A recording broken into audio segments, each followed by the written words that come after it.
Good evening, Anchorage, Alaska, the lower 48, and the rest of the world. This is Bruce Lindquist with his podcast, Wonderful Counselor.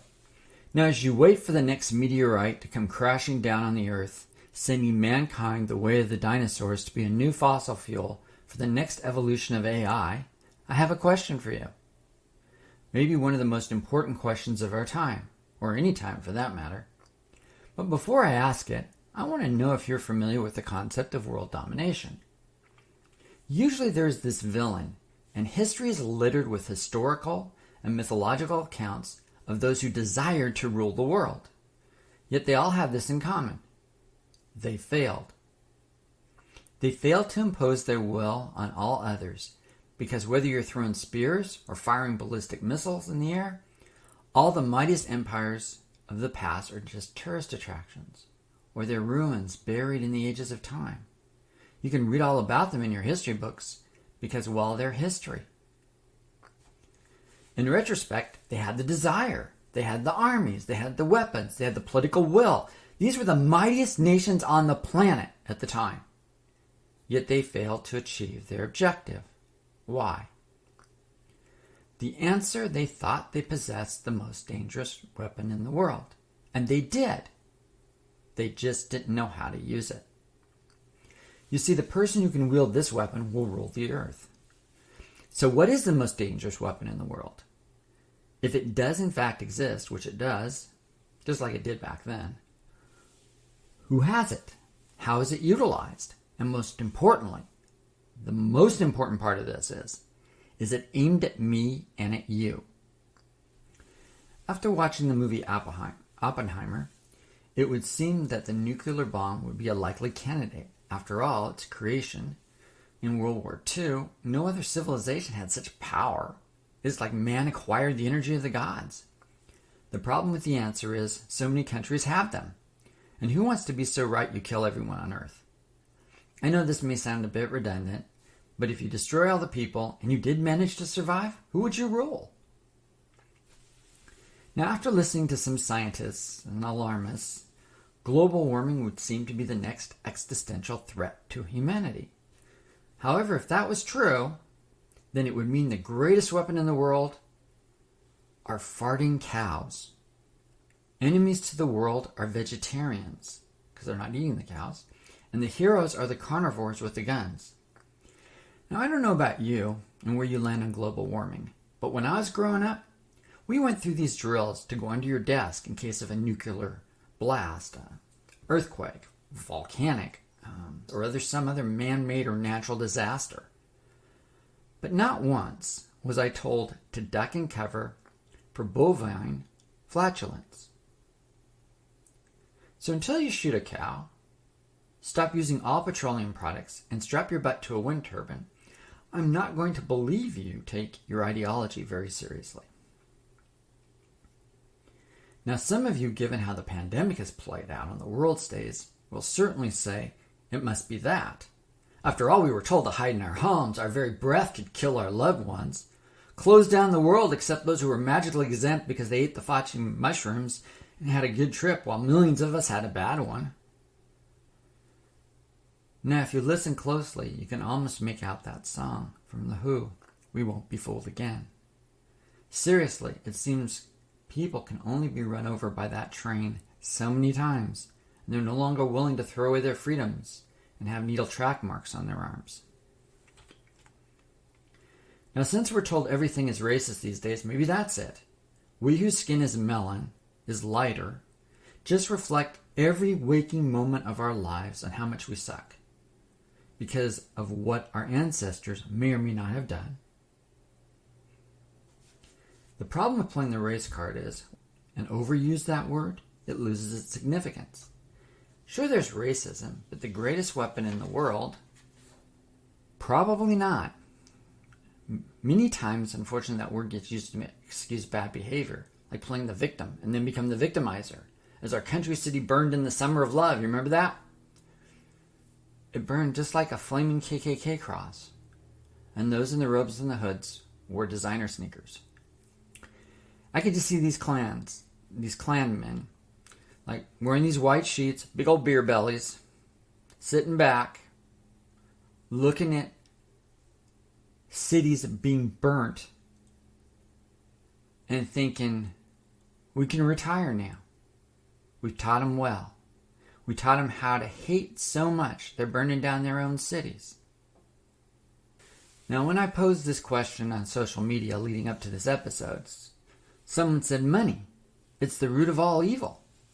Well, it's true. Many lives have been ruined by wealth, or not enough of it. But in the end, money's just money. It's an object. Saying money's the most dangerous weapon in the world is like kind of a belief from a gun control advocate.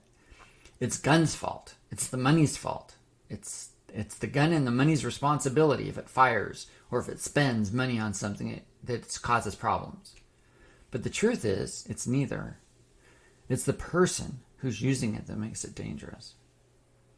Still, many have said in the Bible, specifically in the book of James, that the tongue is the most dangerous weapon.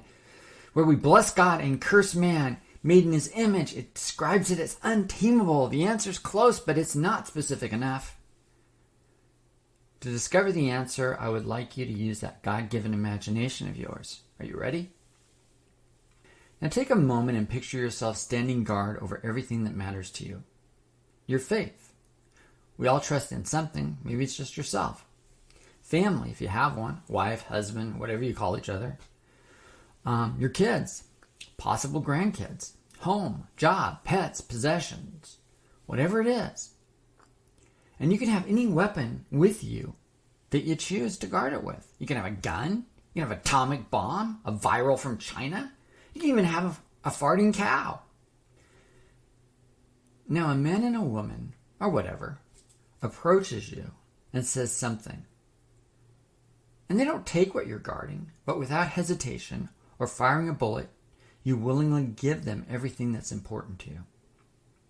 And as you do, you no longer recognize them or yourself. Now imagine this is happening all over the world.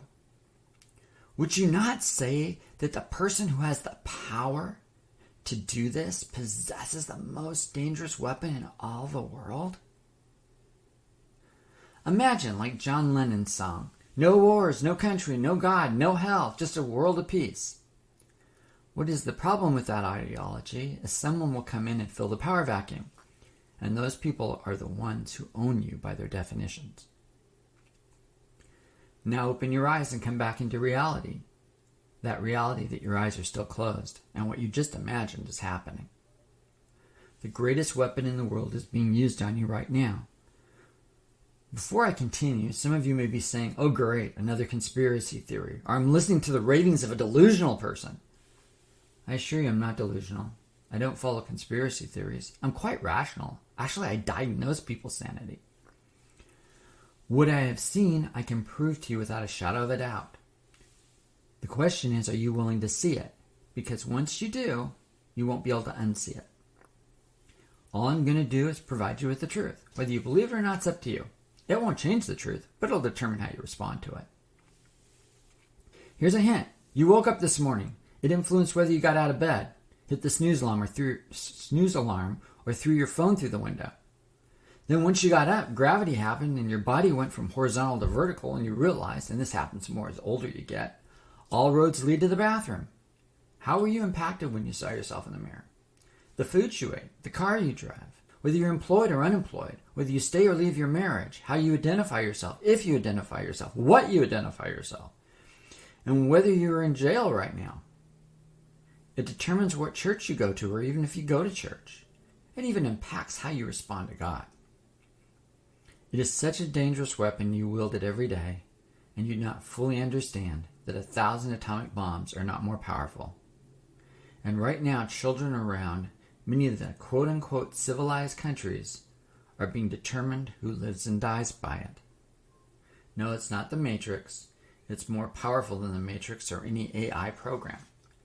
One would think this weapon was created by man. However, it wasn't. It was created by God.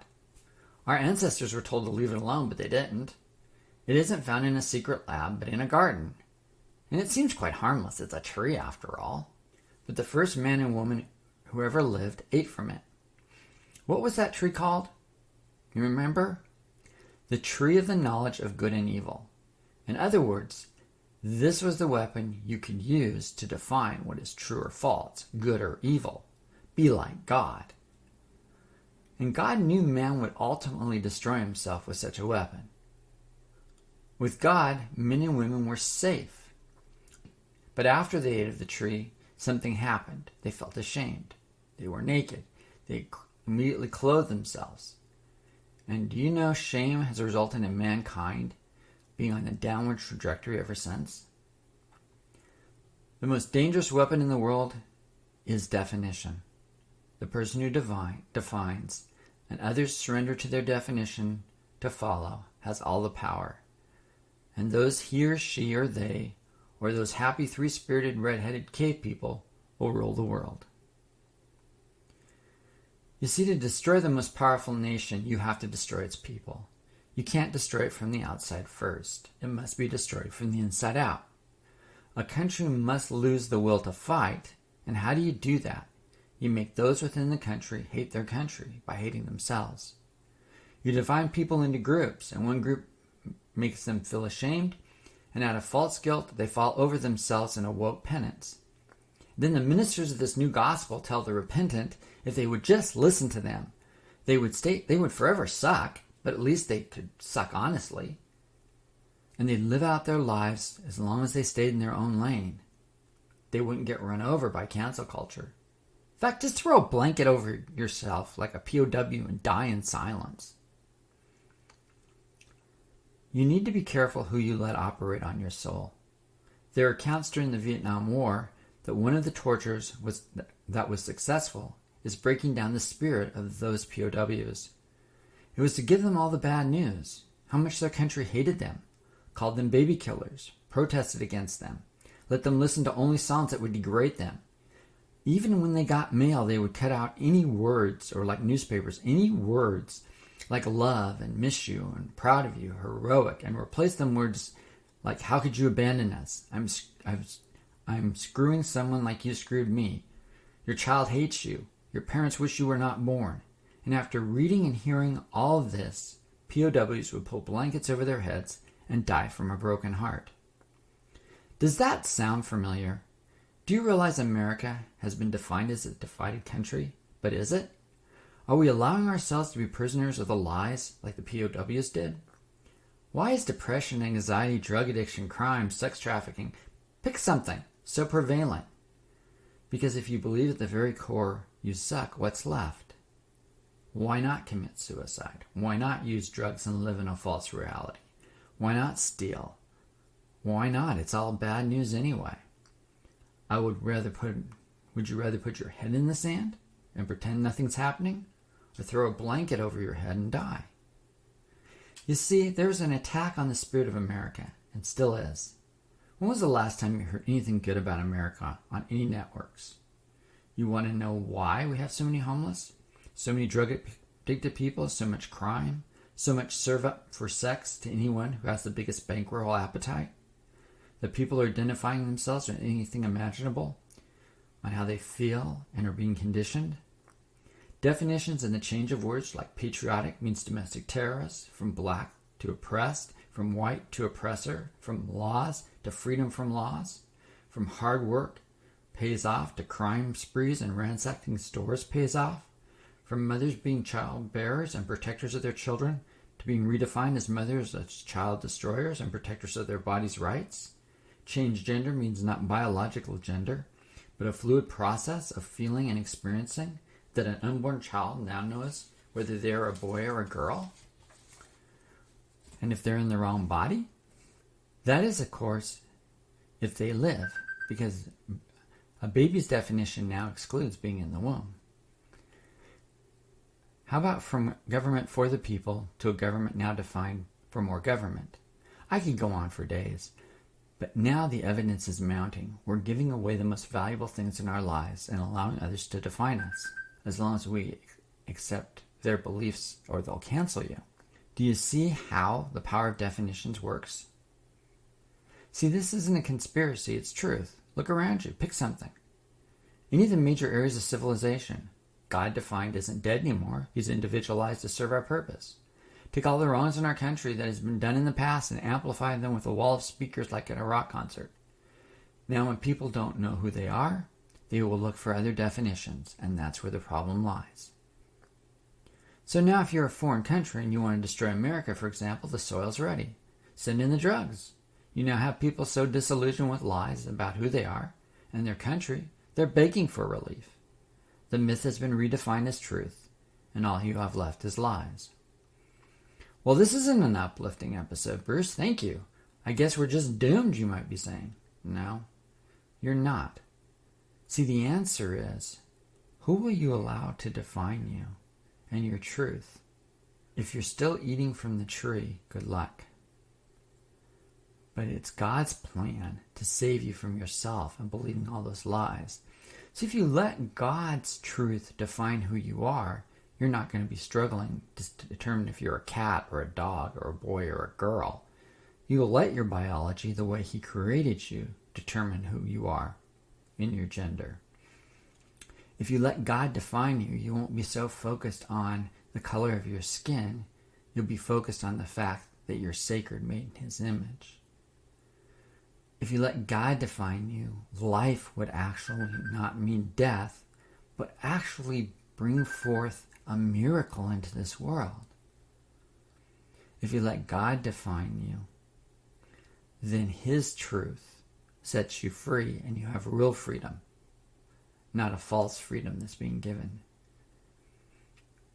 You see, we are in a situation right now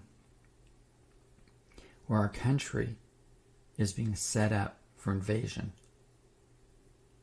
And if we're not careful, we're going to be just like that imagination exercise I gave you. Here's America. Come invade us. Fill us with your drugs. Teach us all of these things that go against the way America is and destroy us from the inside out. Teach us to hate our country, so when you do go to invade us, we won't fight. We'll just look to you to give us relief from our misery. Is that the America that you want to live in? And then teach us that we're so divided when the fact of the matter is we're not. The fact of the matter is we're being lied to.